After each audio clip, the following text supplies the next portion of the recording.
been a while. I have been living life. Um, but I've missed YouTube a lot. And it's been a long time since I've made a video. So many things have been happening in the world. And, I've really wanted to continue making videos, but, I have my family and everything. And I've been working a lot. New job is going great, and I'm very thankful for that. But I've also been doing lots of side projects and things, and had some family visit recently.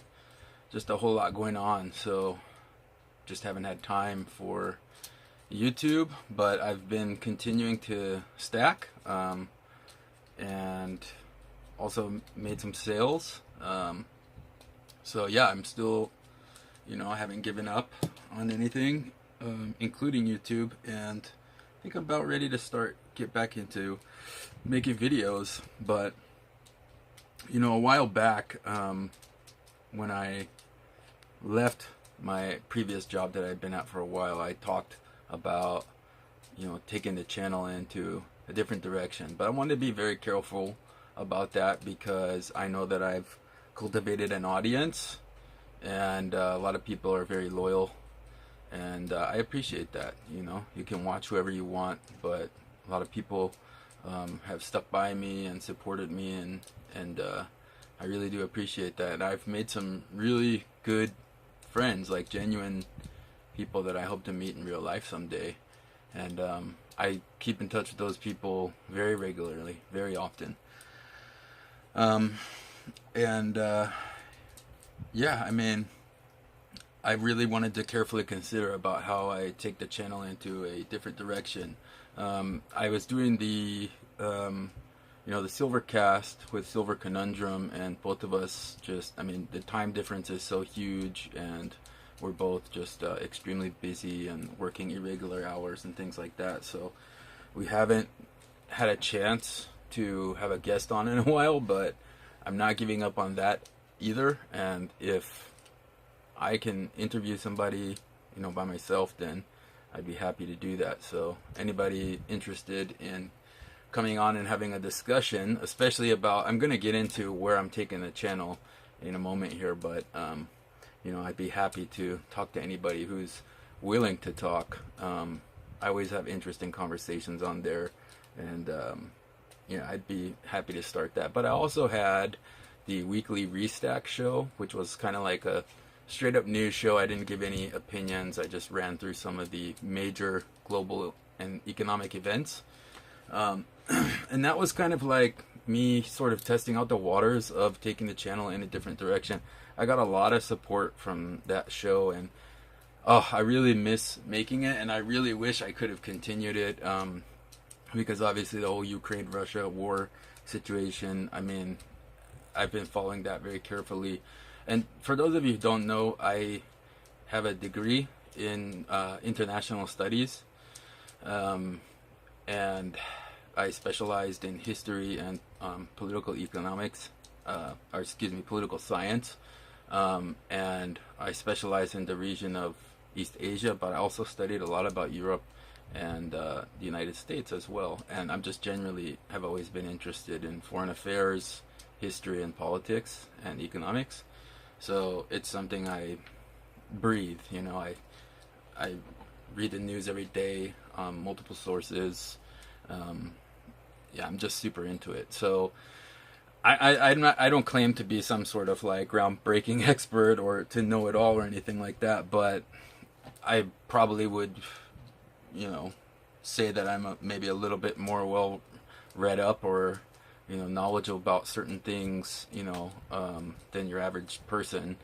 And not necessarily to say that like I know more facts or details, but also just how to go about verifying certain information, where to find certain information, and what's the difference between a prescriptive or a descriptive argument, a primary source, a secondary source, and so on and so on. So I know these things, so at least I can say that I'm confident that like if I say something, I feel like, you know, I'm being honest and I know what I'm talking about. And if not, if I make a mistake, then I'll admit it.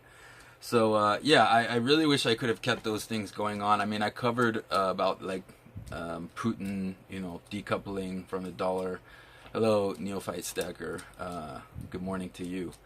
I covered that a year before the Ukraine invasion. That like Russia had basically, you know, built up this fortress, and I made a video after the Ukraine invasion as well. But so I'm still going to be making, you know, videos about stacking. You know, just showing 4:40 a.m. in Cali. Well, you're an early riser.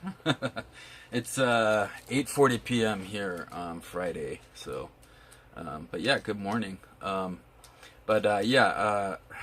I've been thinking about like which direction I want to take the channel in, and I'm still going to be making, you know, stacking videos and things like that.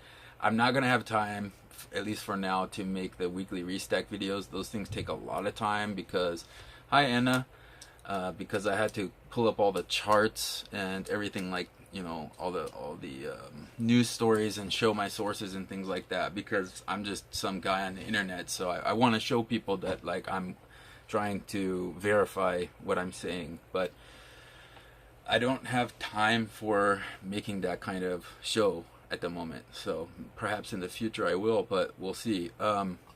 So what I'd like to do instead is making almost 2 p.m. here in Italy. Well, good afternoon. I'd like to go ahead and make videos either like this, where I'm live streaming, or going to sort of just make a recording of my voice, and if there's something super relevant, I'll show it on the screen. But otherwise, it'll probably just be me either recording myself by video or just audio of my voice, and you'll see my channel logo or something like that. But I do want to take the channel in a more of a sort of socioeconomic and economic political direction, and I think it's a good fit for stacking channels in general, because here's why I say that. Basically, in my opinion, and I'd be willing to, I think it'd be interesting to discuss with people, but if I could sum up the word politics into one word, it would be power. Basically, we're in the future. Yes, it's great. Another day is coming, my friend. Still walking the earth. But yeah, politics basically is about power. It's about the power to exercise your one's political ideology over another, and that takes resources. And what's the number one resource that people use to exercise political power? It's money. You have other things as well, but basically money is the ultimate resource. So I think it fits very well with the, you know, stacking community to discuss this. And I don't want to make, I obviously, you know, everybody has their own political beliefs and everything like that. I don't want to get into, you know, debating whatever you see on whatever news shows you watch or whatever. That's not my interest. First of all, in my opinion, a political debate between two people who are being honest it's not about like, you know, the dunking on someone or whatever like that. Between two individuals like myself and, you know, Silver Conundrum, I mean, we discuss things privately all the time, and it's very respectful, and we have differences of opinions on things. Sometimes we agree on a problem, but we see differences in the solutions or something like that.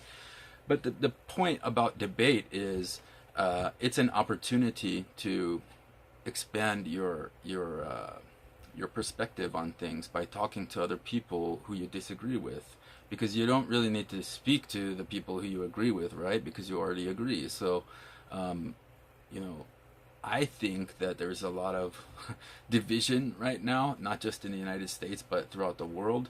And it's getting to a really, you know, critical point. So I'm going to kind of base this, you know, direction that I'm taking the channel in on 5 points, and I wanted to run through those just real quick on this live stream. And it's great to, talk with you guys and see you guys. I really missed you guys. But also just going to be running through this. So I kind of already went through the first point. It's that I'm always going to be operating under the assumption that politics is about power. And how do you get power? By money. So, and you can see this by examining things throughout history. I mean, even slavery, in the United States and the transatlantic slave trade, that was about money. And yes, there's a whole lot of other issues that come along with it, like racial issues and things like that. But the root cause of it was because of money and people wanting to accumulate more power. So, and I mean, you can look at the legacy of slavery and the the trajectory of African Americans in the United States and their political power and their social status and things like that.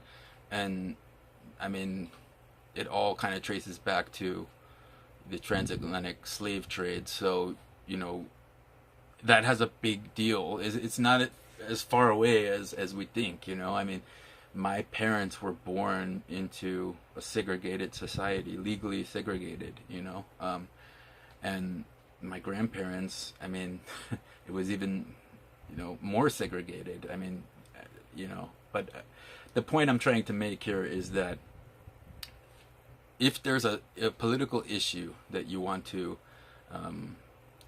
think about or consider, you need to follow the money. Okay, that's really what you need to look at. It's not always the number one, driving factor, but it is always a factor. I'll give an example. The Keystone XL pipeline has been kind of a political issue, that people talk about a lot because energy is a really important issue these days. And if you look at some of the Democrats, for example, who claim that they're, worried about climate change. One guy from Colorado, a senator named Michael Bennett, he's like, I remember a few years back, he was on the Senate floor, like screaming and yelling and talking about how his state was flooded, and he's just like, it was all show. Go look. You can go to opensecrets.org or GovTrack, and you can see who his campaign contributors are, and also you can read about what kind of people he's involved with, like moneyed interests. Because in the United States, our foreign viewers might not know this, but it's basically legal for companies and also political action committees, which are kind of like these little groups that funnel money to a politician's campaign. You can just give money to them, including foreign actors, companies, and individuals, and support a politician in the United States. It's like, I think foreign people would look at it as basically like a legal form of bribery almost. But that's the system that we have in the United States. And if you look at Michael Bennett, he's heavily invested in this Keystone XL pipeline project, as is Mitt Romney. He's a Republican. Michael Bennett's a Democrat. Mitt Romney he was the governor of Massachusetts, and then he ran for Senate in Utah. Utah is kind of near that area. And Mitt Romney is also like one of the top people was one of the top people at Bain Capital, and they're also heavily invested in Keystone XL pipeline. So these people are, supposed to be political adversaries, and they say one thing, but then if you look at the money, the flow of money, it explains why they vote the way that they do on certain issues. And if you look at Michael Bennett's voting record on the issue of the Keystone XL pipeline, you'll see why he says one thing, like about climate change or whatever, and then votes in a way that contradicts what he says. One is political show. Yeah, he was a presidential candidate, and because he doesn't have any real principles, and this is another point I'm going to get to. I said I was going to mention 5 things, but he doesn't have any principles. He's basically a bought and paid for politician, and his father was also a politician from Colorado as well. So he's like one of these people who just has like received power through his family and stuff like that. So when you get to that level, I think that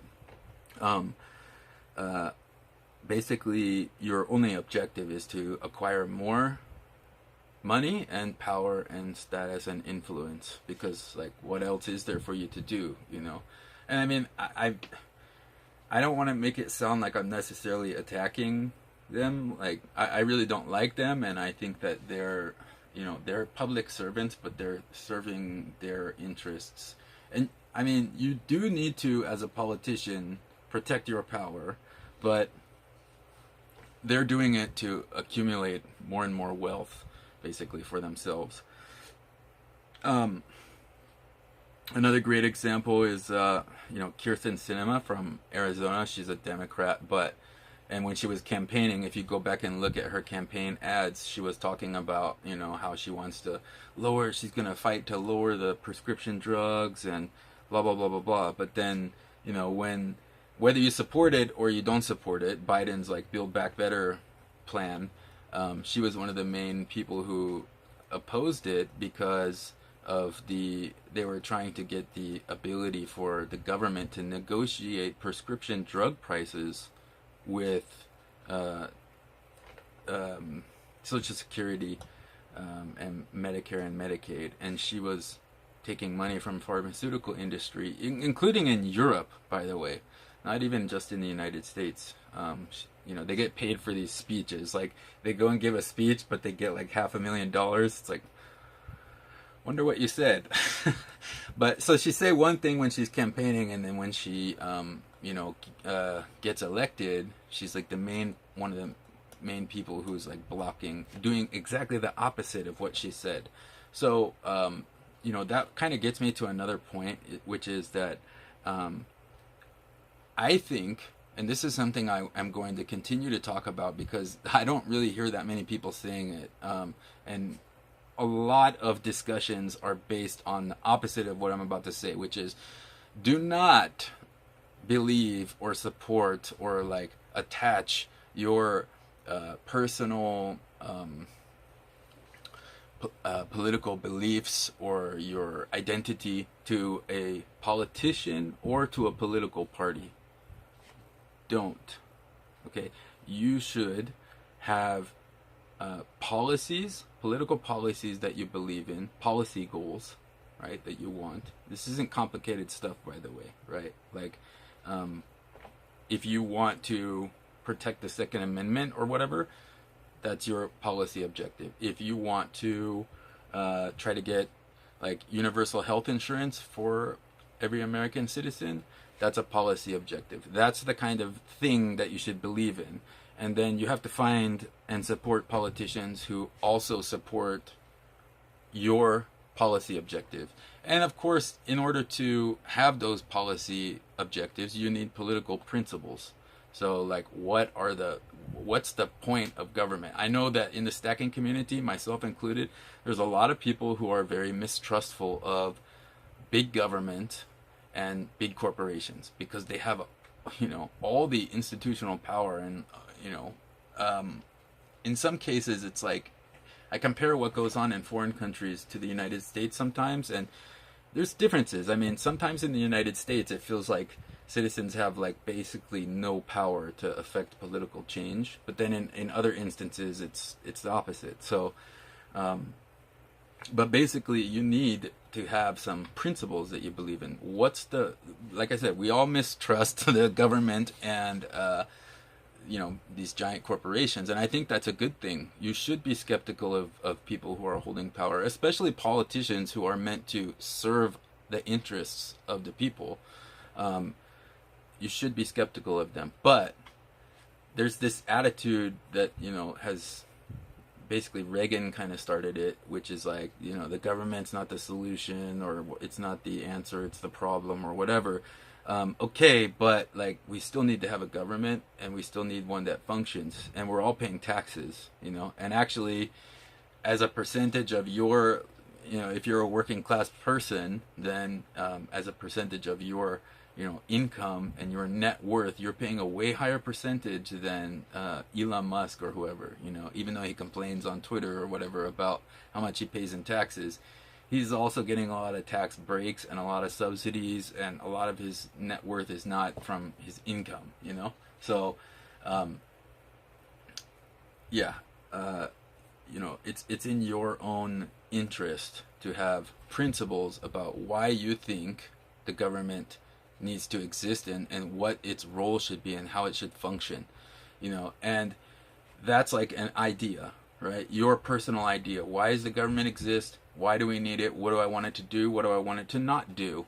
And those ideas change over time. That's another thing I think is kind of wrong with the political dialogue right now, is that people they have these ideas, and they're just complete and total ideologues. Doesn't matter what you say or what you do, like any facts you present or any discussion you have, people are just attached to this idea, and that's it.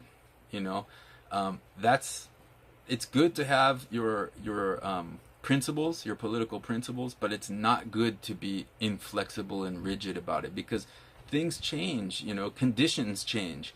Like, this is why, like, if you supported Kirsten Sinema as a candidate in Arizona because, you liked what she was saying about lowering the cost of prescription drugs, and you're like, okay, I like her, and then she gets elected and she does the opposite of what she said she's going to do. But if you just support her as the politician, then you're like shooting yourself in the foot, So that's why I say you shouldn't support individuals, like individual politicians. I don't care who they are. There's people I really like and people I really despise. But hello, Carl's ATX, LKTX. Yeah, long time no see. Thank you. But yeah, I'm just talking about like how I'm kind of taking the channel in a little bit of a different direction.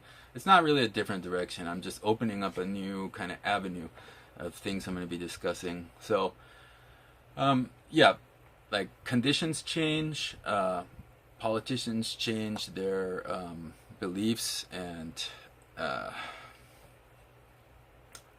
that's why you should not subscribe to individual politicians. Rather, you should have your principles and your policy beliefs, and go with that. See who supports you, see who doesn't, see who says they support you, but then doesn't really. So here's an example. A lot of Americans would, I'll say it up front, consider me to be a leftist on a lot of issues. I do believe that we should have universal health insurance. I'm not saying the government should take over the whole entire healthcare industry, but I do believe that it's good for a civil society, especially one as rich as the United States, to offer its citizens, basic health insurance, so that they can go. We have all these mass shootings going on, and people are always talking about like mental health. It's like, well, there's like 100 million Americans who either don't have insurance or it's totally insufficient. And so where are they supposed to get mental health care from, And then you add on like economic stress on top of that, and like, yeah, no wonder this is happening, But anyway, I want to have people start focusing more on their policies, their policy objectives, and their political principles, rather than supporting parties or specific individual politicians. A lot of people would consider me a leftist.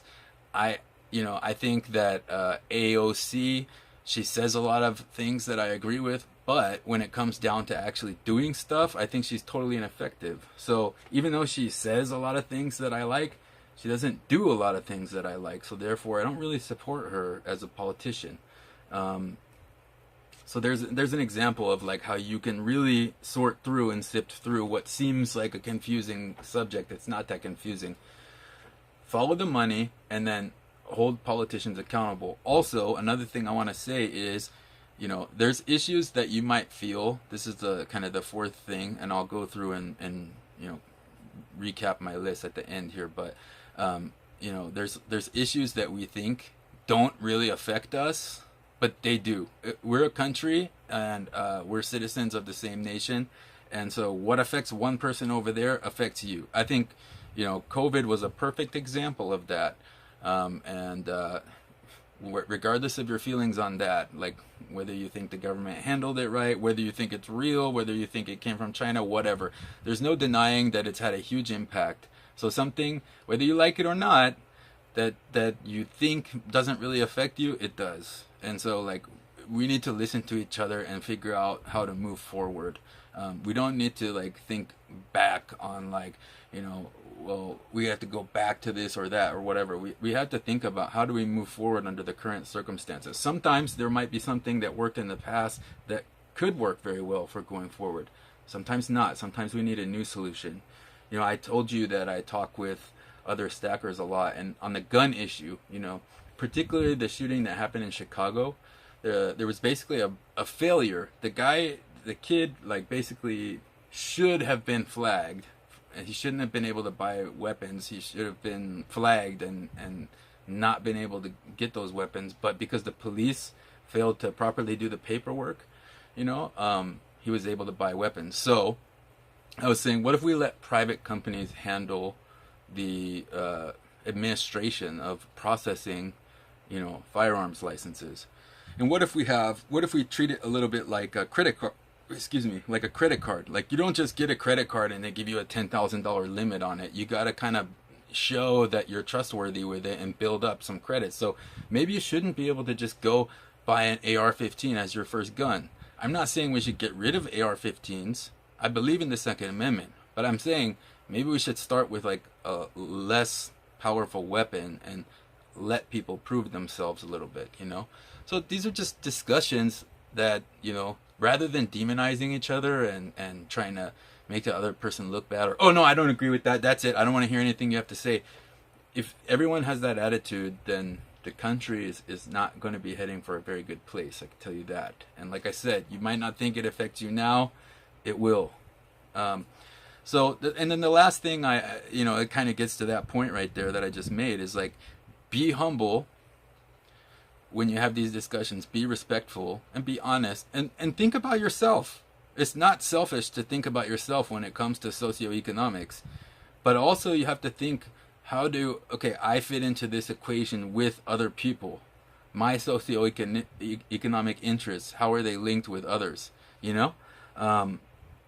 So you got to hold yourself accountable. We can blame the politicians and the companies and everything all day long, but what is that really going to accomplish? We got to hold ourselves accountable first, make sure we're on the right track, and then we can hold other people accountable, and we can talk and we can come up with ideas and we can organize. I mean, the internet is a truly, I don't think we really understand how powerful of a tool it is, So I'm talking, there's 5 people watching here right now, but who knows where things could go, PACTAG just got denied. John Stewart, Ghost Guns Getting Wild. Yeah, man. Right, yeah. That's so.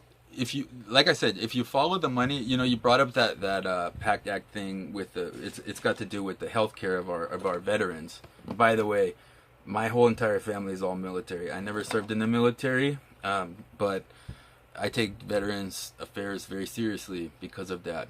A lot of family and friends all in the military, and they denied the veterans, the Republicans, and I'll call out Republicans, I'll call out Democrats, I don't care who. Like I said, I don't owe those parties or those politicians anything. If they do something good, great, I'll give them credit for it. If they don't, then I'll call them out.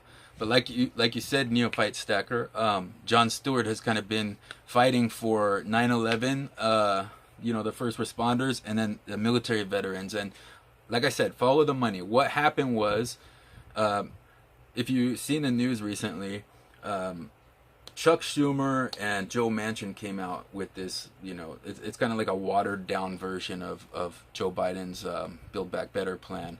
And Chuck Schumer promised Mitch McConnell something like, oh yeah, no, we're not going to do whatever, XYZ, blah, blah, blah. And then he basically lied to him, and but that's politics, they're playing a chess game or whatever. And then Mitch McConnell was mad about that, and then okay, so they passed the CHIPS Act, and Chuck Schumer had told Mitch McConnell that, like, yeah, we're not going to introduce, any Build Back Better stuff, whatever. And then right after they passed the CHIPS Act, then they introduced this kind of watered down. They call it the, like, Fighting Inflation Act or something like that. And then uh, Mitch McConnell was very upset about that, so they voted down the veterans, the PACT Act, which just helps veterans who are suffering from the burn pits, And then Ted Cruz and Mitch McConnell and all these other Republicans, they had voted for it initially, and then they were like, oh, the Democrats, like, changed this and that. No, they didn't. You're throwing a temper tantrum because they played you.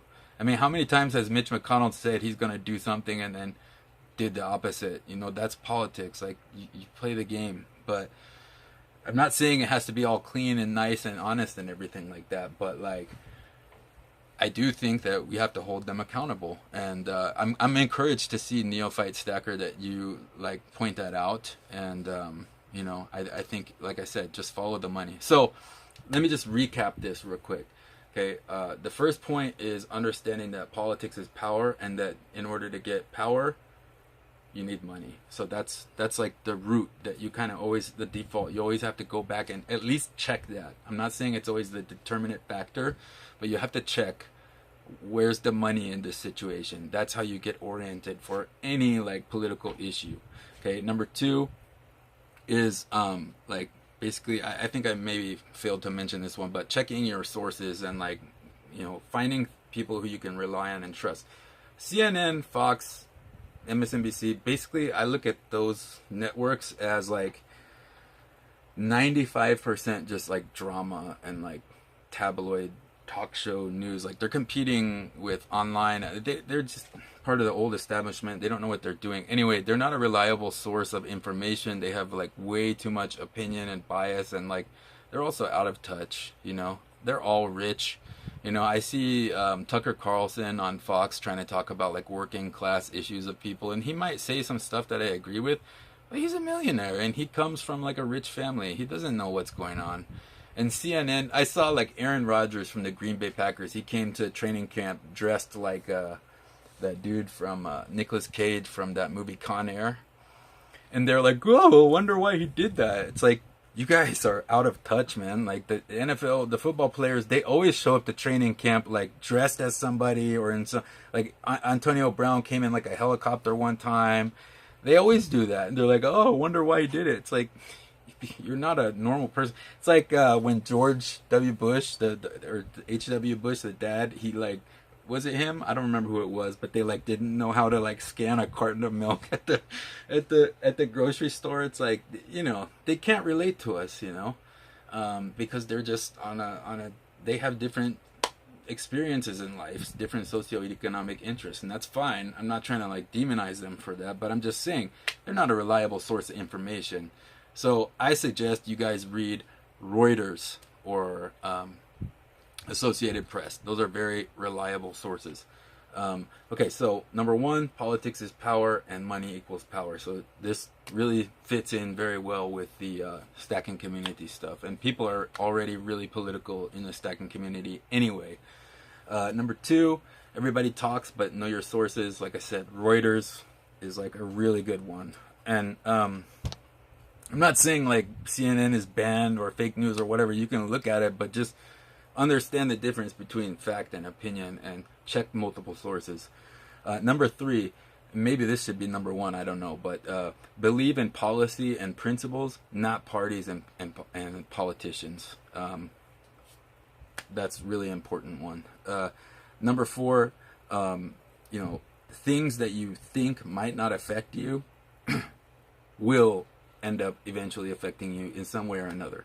So you should pay attention to issues that are outside of your immediate, like, interest area. And then number five is be humble, look out for yourself, but also understand how your own socioeconomic interests link up with other people who are different from you, because that's the way you can actually achieve political change. And hold yourself accountable and hold others accountable, especially your local you know, your representatives who are supposed to be representing you. I would suggest even organizing and you know, getting in touch and discussing these issues. A lot of people are uptight or have super strong opinions about politics, and I think a good way to disarm that is just through like not taking yourself too seriously, and you know, maybe a little bit of humor. You know, like I said, I'm more probably on the left, but the "Let's Go Brandon" thing was funny. I mean, you know, I'm not gonna take away your guys' memes. You know, come on, we need memes. We need memes. There's too many sad things going on to take away the memes. You know, so yeah, those are the 5 points, and I'll continue to, like, you know, state them whenever I make videos and stuff like that. But I just want to introduce a place for a different type of political discussion, because you know, everywhere you look online, it's like people just breathing fire at each other,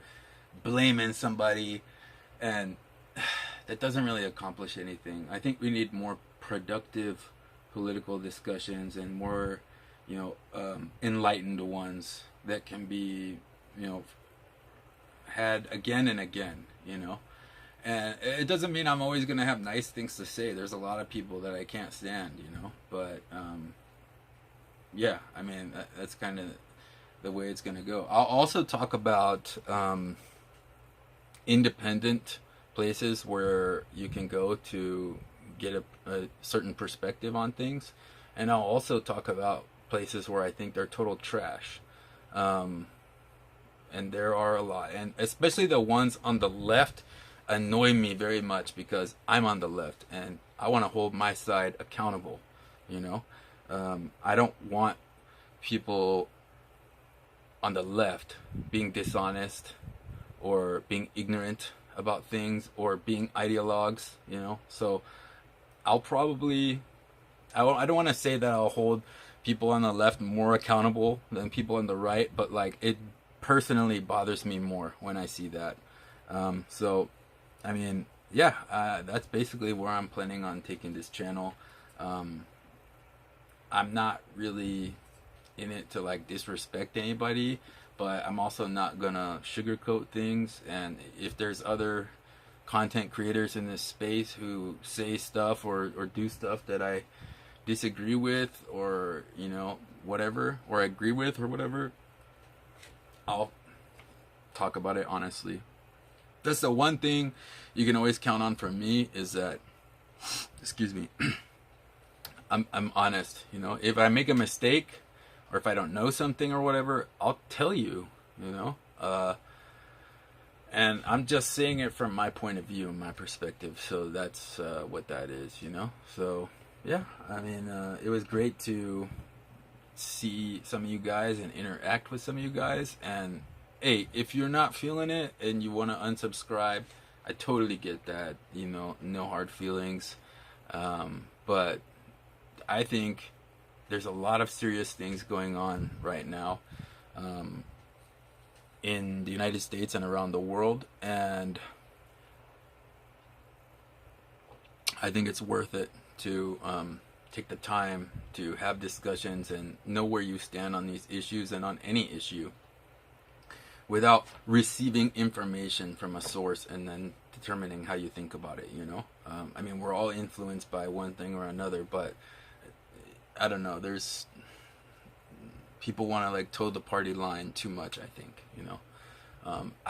And in reality, people don't actually think that way or act that way, but they talk that way, and I don't get that.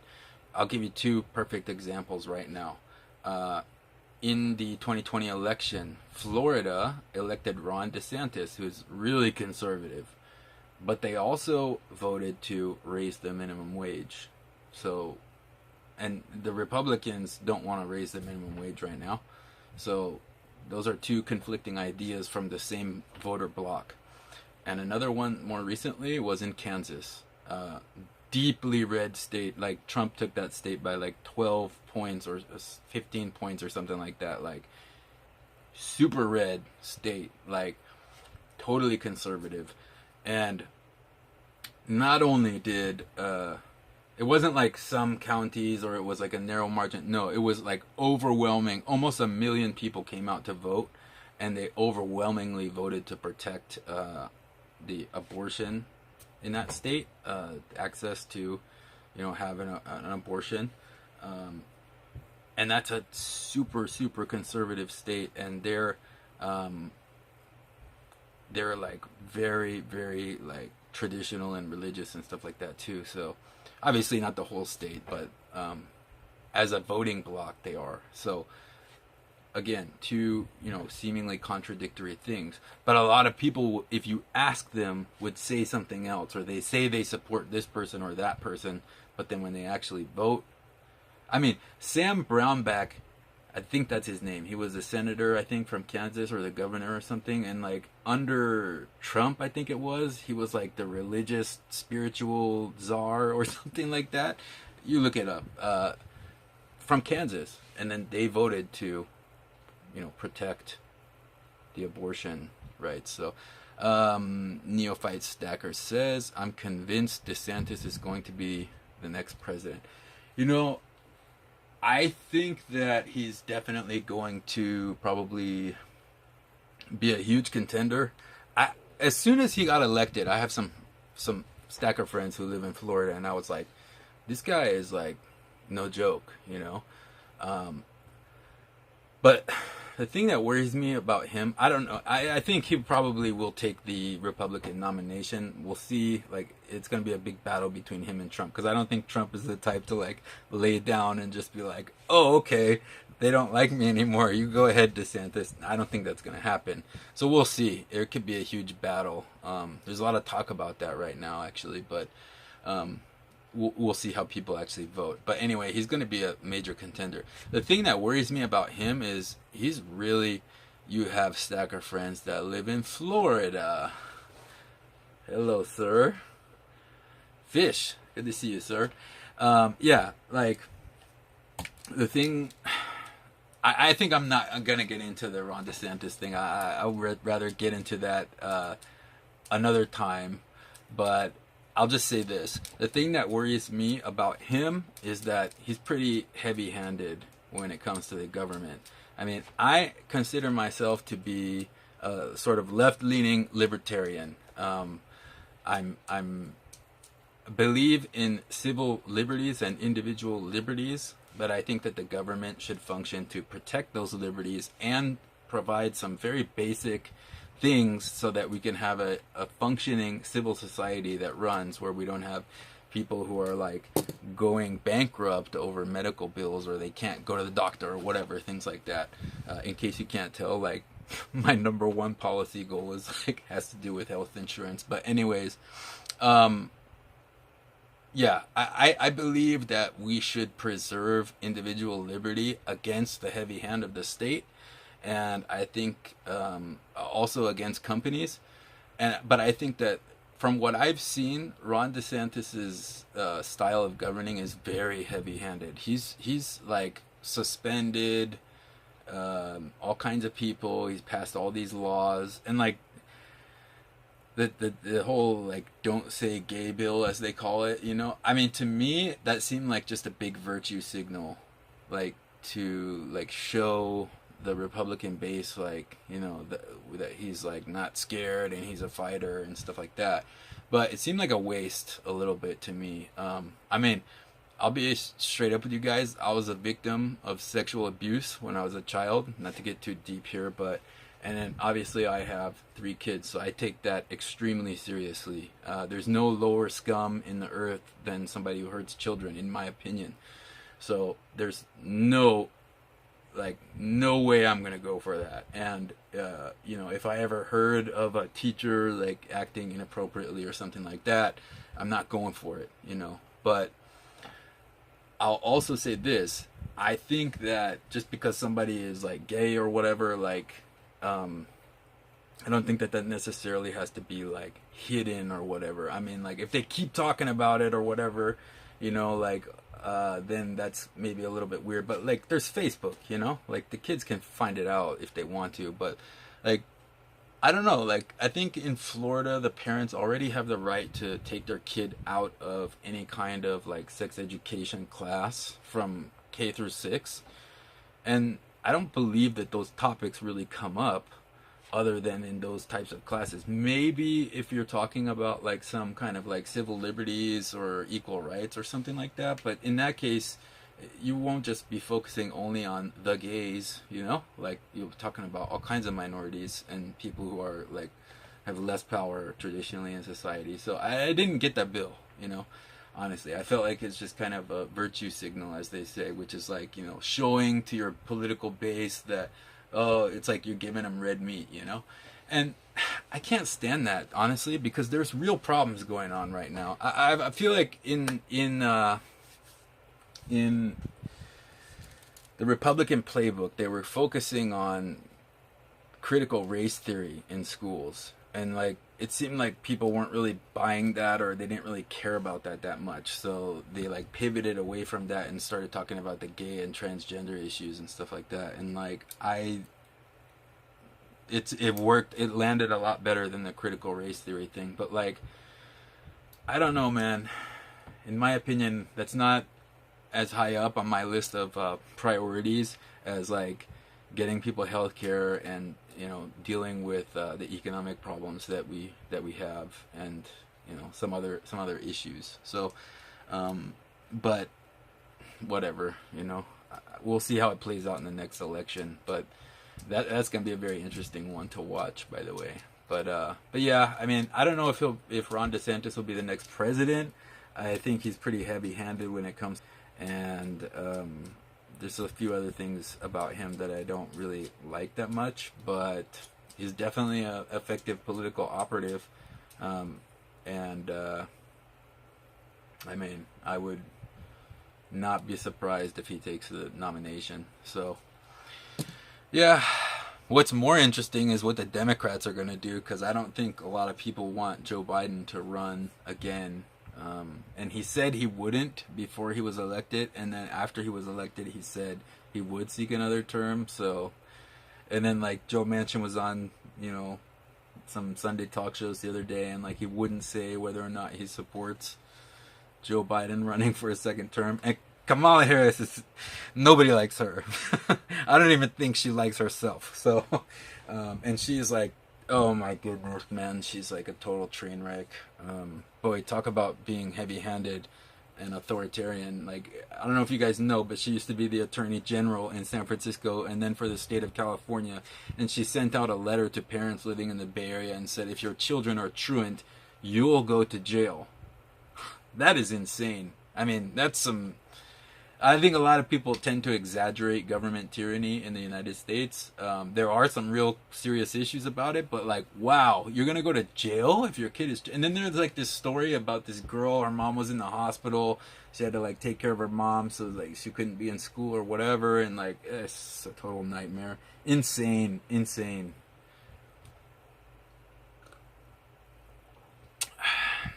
Yeah, no worries, Carl KTX. No worries, man. I'll be here. So I was also like super busy at that time. I think you emailed me and I failed to respond. I was like getting a new job and doing all these like side projects. I was unemployed for a while, so I had to like, you know, make ends meet. Luckily, I did not have to resort to OnlyFans. But no, I just had to do all these like projects and stuff like that. A lot of side work and whatever, but the new job is going great. Let's see here. That's never worked. The threat of fines has been, but yeah, for truancy. I like, honestly, that's a whole nother like whatever they call it, like bucket of worms or whatever. But like the education system in the U.S., like actually, I would say around the world, because a lot of the stuff that we do right now, a lot of our systems, public systems of administration and services, they're all based on like industrial revolution society. But now, like, we have the internet, we have technology, and I know you depending on what industry you work in, you've probably heard the fourth industrial revolution or whatever. I can't stand those like buzzwords or those kinds of little catchphrases and stuff, but it is actually true that like a lot of things are being disrupted and revolutionized, and like education is one of the most important things. And I know there's various forms of education. You can do homeschooling, you can do private school, magnet school, you can do like religious schooling, but a lot of people rely on public education, and like we just have to make it fit for this day and age. I mean, I remember studying like Beowulf or something like that, like Shakespeare in high school, and I was just not into it. I couldn't understand it, I couldn't relate, it was not for me. One of my best friends, he loved it. I liked studying the writings of Dr. Martin Luther King Jr., and like I don't see why we have to have like one curriculum or whatever. Like a lot of people are also complaining about the curriculum in schools. Well, why don't we give people a choice? I mean, have people invested in their children's education and making decisions about it. We don't have to have only one thing, but so this is the type of ideas that I'm talking about. I mean, when you go to a restaurant, usually you have a choice of like what you want to eat there. You know why? Because you're paying for it. Well, you're paying for school too, so why don't we just give people a little bit more of a choice? Off topic, I'm seeing a lot of Andy Sheckman. He's been trending a lot lately. Let me see. By the way, my phone is like telling me that like low memory. I have a bunch of videos of my kids and stuff. So I don't know if I'm gonna get cut off here. Andy Sheckman talking about silver, neophyte stacker.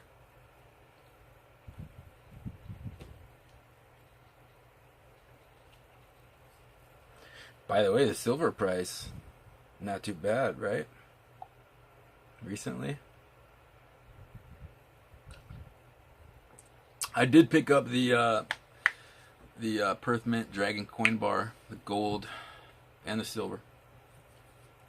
And I had two sets of the, what do you call it? The Zeus, Poseidon, all that stuff. I'm a little tired, sorry. I sold a 4-coin set. I wanted to complete it and then sell it, but I just sold it to see how it goes, and wow, man, that thing sold like that. I said, you said Andy Sheckman is trending, and I was saying, what was he talking about?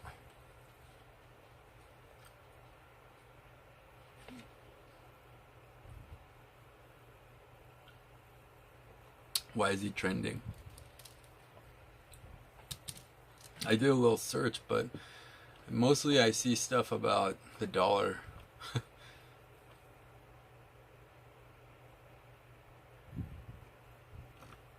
me see.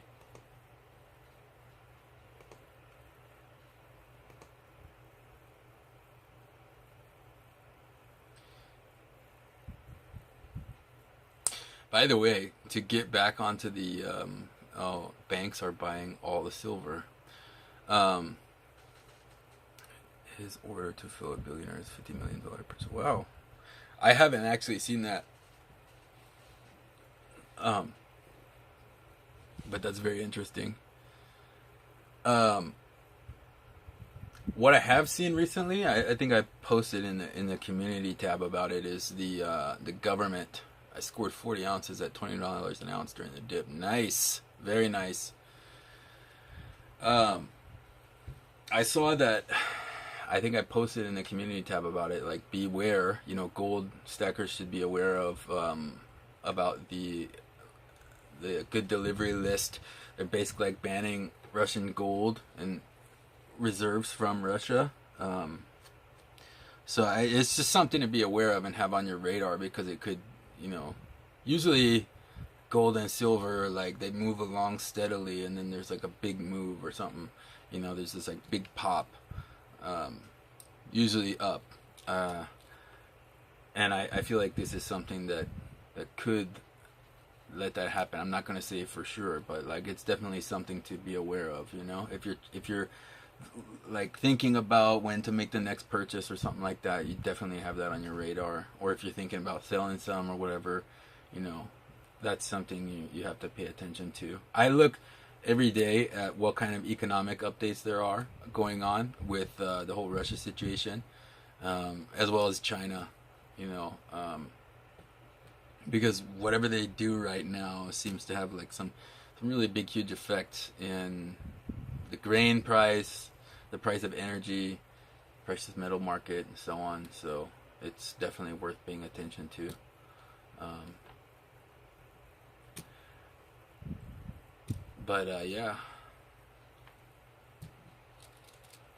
So yeah, I mean, I hope that people will be engaged with the the new avenue I'm going to be opening up for this channel. You know, like like I said, man, I have no problem with memes, but like ignorance and virtue signaling and dishonesty and stuff, I can't stand it. Like I remember back when Biden first got elected, and I was in one of Saul's streams, you know, Salivate Metal streams, and like somebody's like, "Oh man, because Biden got elected, now oil's going up like $10 a gallon." It's like that's not why that happened, you know. Like if you, like I said, if you just read Reuters, you would see that it's because of Saudi Arabia's, you know, refusal to increase the supply. That was happening before Biden. That was happening with Trump as well. So, and there's just like other misconceptions I hear a lot of. Do I buy stocks? Yes, I do. But I invest only in the Korean market, because if I were investing in the U.S. market, it would change my tax situation. So, but I am involved in some funds here, which are based on U.S. funds. So it's basically like an index fund that tracks certain S&P stocks and stuff. Hello, iCuts007. It's a joy to see you as well. It's good to be back. I know everybody's like just waking up in North America and stuff like that, but you know, I gotta get this out. I've been wanting so bad to like talk and make a video and stuff like that, but like I said, I had family visiting. I've been traveling. I've been working. It's been really chaotic and crazy. So, and I mean, I'm happy, man. I'm really happy. My new job is amazing. Like I went from like a job that I've been frustrated at for a while to another job that I thought was okay, but then it turned out to be a total nightmare, and I left that situation. Then I was unemployed for a few months, and then I found this job, and it's so like I'm so grateful for this job, you know, like if I didn't find this, I think I probably would have just started my own business, because it was getting to the, like, I had enough saved up that like I could probably survive like a year before it really started getting serious. But and by the way, another cool thing is I was receiving unemployment here as well, and if you find a job within 3 months, depending on how long you've been working, there's a period you can receive unemployment for. I think mine was like a year or something. But if you find a job within 3 months, they'll take the like backlog that you were entitled to, and they'll give you half of it after a year of you being employed. So it's like an incentive for you to find a job. And so I found a job like after just I think a month and a half or 2 months. So in a year, if I'm still at this place, God willing, which I think I will be, I'll be entitled to receive that. So there's another cool policy idea. I don't know if they have that in the United States or not, but this is what I'm saying, like sharing ideas with people and stuff like that, like just through discussion and sometimes through debate, you know, we can open our minds and move forward together. So yeah. But yeah, it's good to be back, and thank you uh, for stopping in and saying hello. Eric Sprott bought heavy in the beginning of this year of a gold mining company. Can't remember the name. That's Neophyte Stacker said that. Yeah, actually, so one thing I talked about before was my cryptocurrency project that I'm involved with, which is gold-backed cryptocurrency that's ongoing. Um, there's a lot of things in the work with that as well. We have a partnership with Egypt Air to offer accident insurance, and we have some other things. One thing I was thinking about or considering is asking a major player like Sprott to be an institutional investor with us, basically to offer some gold reserves for us. Um, because we're still working on backing the cryptocurrency with gold reserves. We have partnership with a lot of the bullion dealers here in Korea, and some others overseas. But having an American uh, institutional, well-known player like that would be huge. So something I'm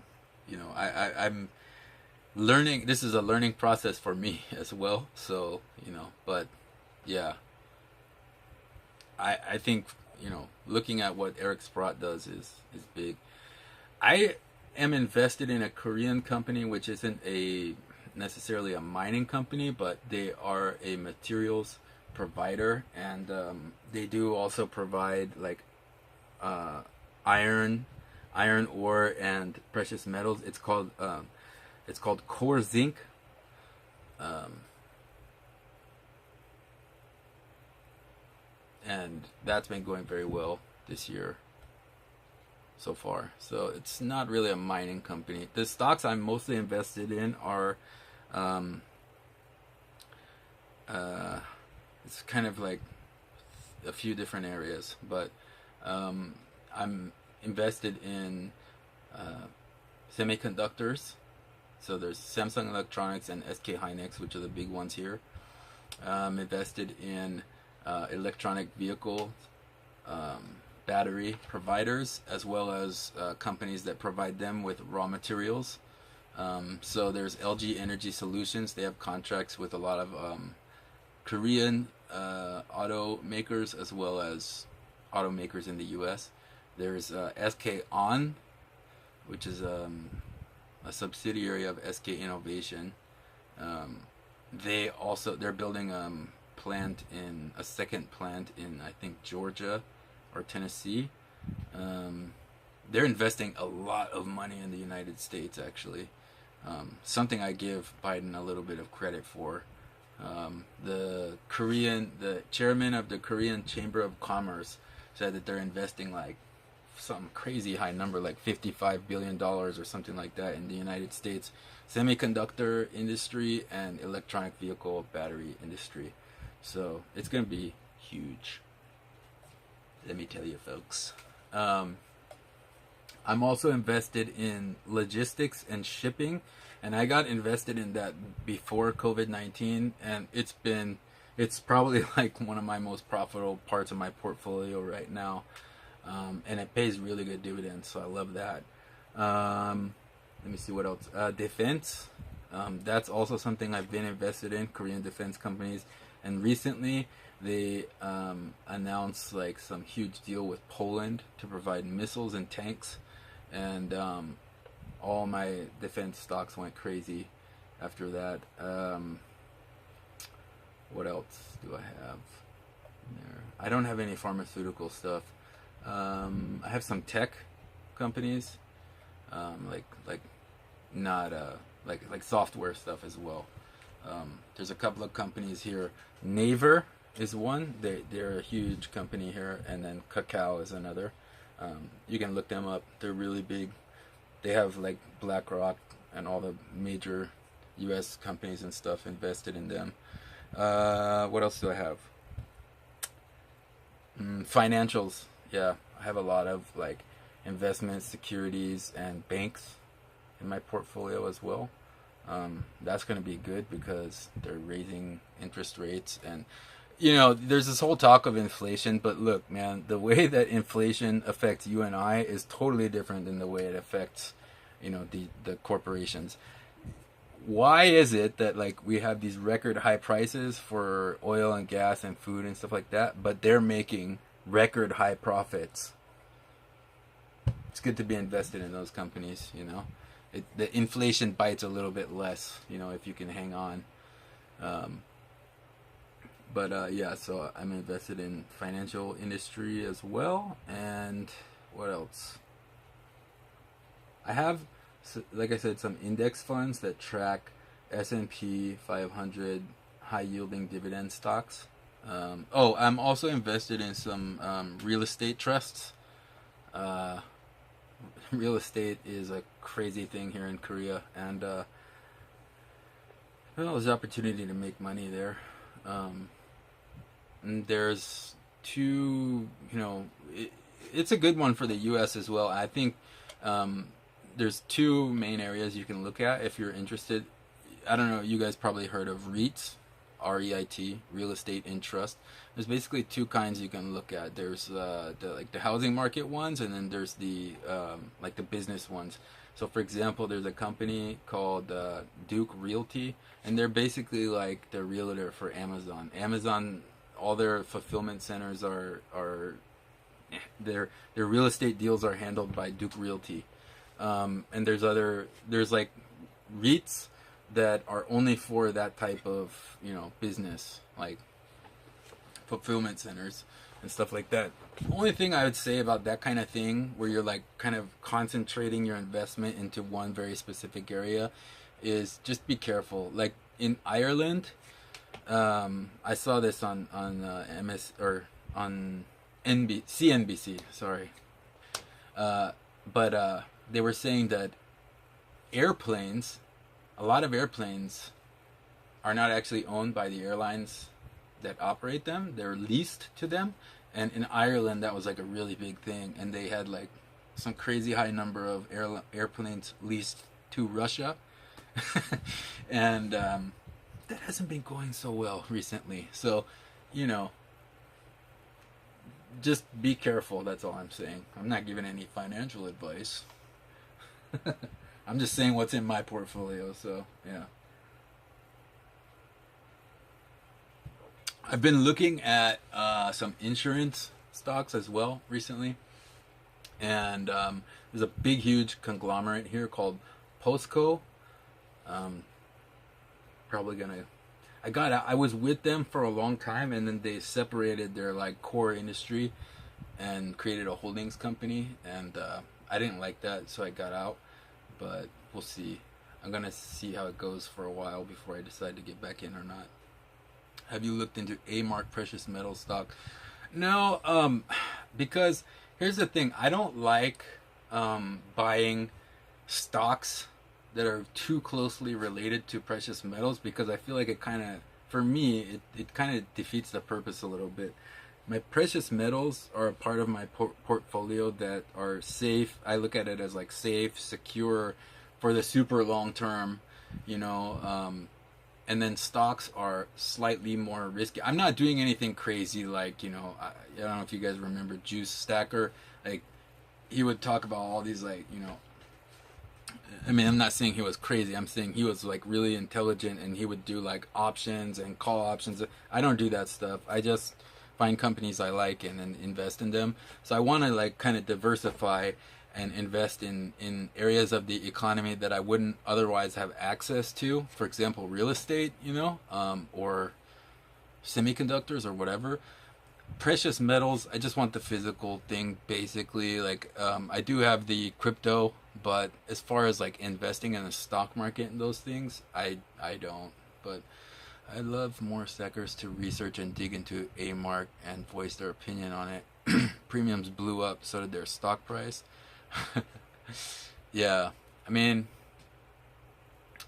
I know that a lot of stackers, like the bigger ones, they also do like promotional like stuff for like junior miners, or like middle tier mining companies and stuff like that, and they're like, oh, it's like the same thing as precious metals. Basically, it's like a secure investment and blah blah blah. It's a company, just another company, and you buy a piece of gold. It doesn't have any overhead or anything like that. You just own it now. A mining company has fuel, they have equipment costs, they have labor costs, they have insurance costs, they have all these costs, and it's mining companies have pretty razor thin margins as it is.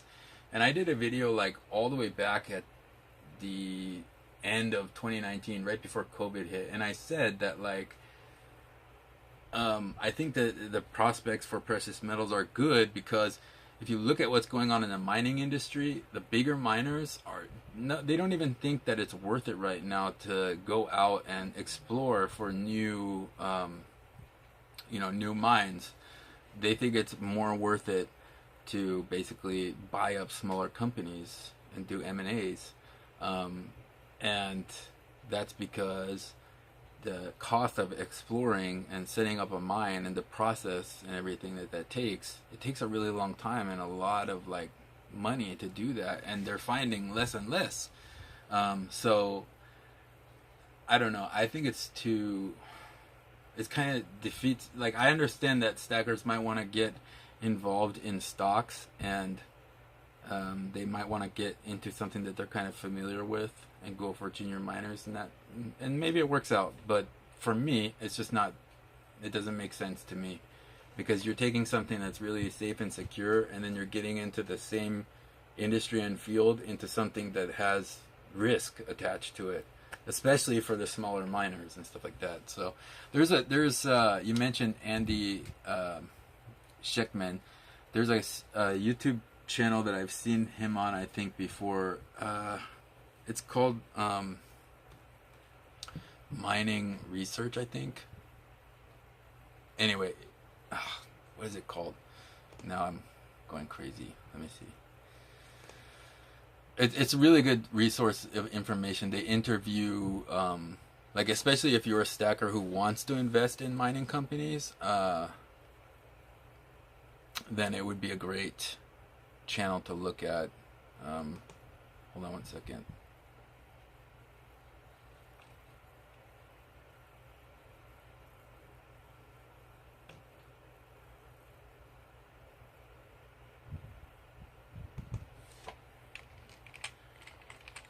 Liberty and Finance. Yeah, there you go.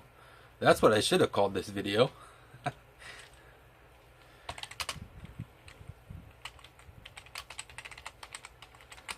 Yeah. I don't know. I can't find it right now. My computer's acting kind of weird. It's like, minor education or something like mining stock education or something like that. But yeah, I just, the precious metal stuff, the physical trust, I'd be willing to invest in that. Also in the Korean stock market, they have, basically it's like a, you can invest in either a 100-gram bar or a kilo bar, and you can buy it by the gram. And once you reach 100 grams or a kilo, you can go and to the KRX and exchange it for the actual physical bar. So I'd be willing to do that. That's like kind of an easier way to, get exposure to the price through the stock market. Also, like a kilo, it's going to take a while to get, gold. We're talking about gold. So, I'd be interested in something like that, but I'm not very much interested in like mining stocks. Just me personally, And I the people who are promoting those companies are paid to do it, and I'm not knocking them. I mean, people can choose to invest in whatever they want to. I'm just saying my personal thing. But I do feel like there's only one side of the discussion being had because they're being paid to say that. And I'm not saying that they're dishonest. I'm just saying there's nobody who's really saying like what I'm saying, which is like it's still a company, So, and yeah, it's a mining company and stuff like that. But there's just as much risk with that as any other company, in my personal opinion. So But I think it's a good idea to have a diversified portfolio with precious metals, stocks, cryptocurrencies, cash, and real estate, other assets, you know. So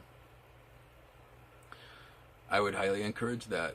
At certain times, I feel like it's better to invest my money in the stock market than in precious metals, or like the precious metals price will go to a place where I want to really heavily invest. I dump a whole bunch of money into it, and my portfolio is like disproportionately like heavy on precious metals, and I'll want to like later, you know, I save the precious metals as much as I can, but later I'll go ahead and try to even it out a little bit when there's a good opportunity in the stock market, or when you're in a economic situation like right now. There might be certain industries where, you know, you kind of see something on the horizon or whatever, you know what I mean? So you want to put your money in there. So I mean, and look, I know that a lot of stackers are like, oh, you know, that's not real money, blah blah blah blah blah.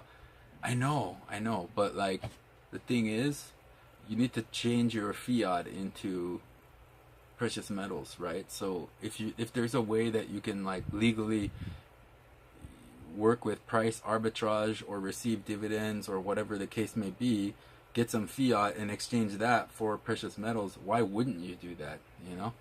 I don't know. Maybe I'm responding to too many trolls or something, but like I've posted videos in the past about, you know, having a diversified portfolio, or like investing in stocks or cryptos or whatever, and I get all these like trolls just like hating and say, it's not real money. I know. But you know what, man? Like, I mean, if you really think about it, like gold and silver are also only valuable because we assign value to it, you know? So, I mean, and if you look at it from like a prepper's point of view, you can't eat gold and silver. You can't shoot gold and silver. You can't drink it. Well, I guess you could. You might turn blue, but, yeah, I mean, it's not the only thing, you know. That's the main thing I guess I'm trying to say is like sometimes some folks get a little too narrow-minded with it, but I think it's good to have a diversified portfolio. I really do. So, yeah. Well, man, it's been really great hanging out with you guys. It's almost 10 p.m. here, and I kind of just got home recently, and I still haven't eaten. If you don't hold it, you don't own it. That's right. That's 100% true. But here's what I'm saying. If I invest in a stock and I get a dividend of fiat, so I have some fiat, I invest in a stock, I get some more fiat, the dividend, and then I exchange that for a Silver Eagle or something that I hold and own now. I wouldn't have got that Silver Eagle if I didn't have some fiat invested in another place. That's what I'm saying. Like, people have to consider, how do you actually hold it so that you can own it?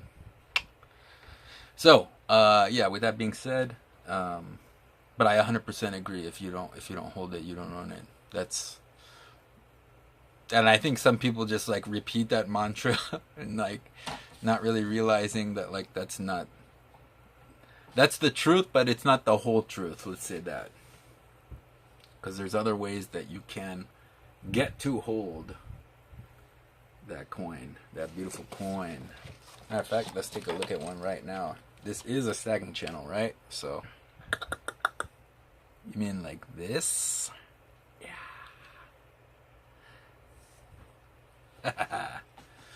Yes. If you don't hold it, you don't own it, son. But yeah. Like I said, it's almost 10 p.m. here. I still haven't even eaten yet, but I had an opportunity to make a video today and jump on here. And I love live streaming. My audience is is small, but I appreciate you guys whenever you come on here and talk. And yeah, hit me up when you get to Seoul. We got to do like a video in Jongno downtown. I mean, that's where I work. I work right in the Gold District. So that's another thing. Man, I buy stocks and they troll me all the time. Most overused thing ever. Yeah, but you know what they say. I mean, what is it like? Every stereotype has some truth to it, or whatever. Yeah, I agree. It's like used and abused saying for sure, but there is truth to it though. But I mean, that's probably a good topic for another video. But definitely, I hold this. I think I got this one from Dividend though. So, yeah. Anyway, it's been really fun hanging out with you guys, and I hope I'm able to start getting on here more consistently, and always want to hear your guys' opinions, even if you disagree. It's all good. I respect you guys. I love you guys, as always, and I hope everything is going well with each and every one of you. Thank you for you rode the subway through Jongno every day for the last 2 months. Maybe we saw each other or something by accident, you know. I mean, we wear the masks and stuff, so, or maybe we were on the same subway. But yeah. Anyway, I'm excited to get back into YouTube and to be talking about, you know, socioeconomics and political economics, current affairs, as well as stacking stuff. So thanks again, guys, and as always, much love and respect, and I'll catch you on the flip side.